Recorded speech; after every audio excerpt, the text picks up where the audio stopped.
we'll guide you through how to create a CodePen JavaScript tutorial effectively. If you find this helpful, consider subscribing and liking the video. First, open your browser and go to CodePen's website. If you don't have an account, you'll need to sign up using your email or a social media account. Once you're logged in, go to the dashboard by clicking on your profile icon at the top right and selecting your work. You can start a new pen by clicking the Create New Pen button. This will open a new editor where you can write your HTML, CSS, and JavaScript.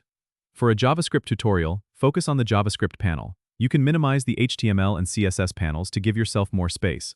Start by writing a clear and concise comment at the top of the JavaScript panel to describe what your tutorial will cover. This helps viewers understand the purpose of your code.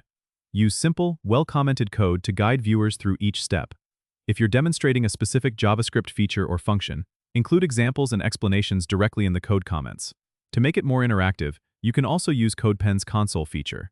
Click on the console tab at the bottom to test your JavaScript and show real-time results. This helps learners see how the code behaves and understand it better. Once you're happy with your code, you can add a title and a brief description of your tutorial by clicking on Settings at the top. In the 19 pen settings, you can also include any necessary external libraries or scripts by navigating to the JavaScript tab and adding them under Add External Scripts/Pens. Finally, make your pen public by clicking the Save and Close button and share the link with others who want to learn from your tutorial. Don't forget to subscribe and comment if this helped you out.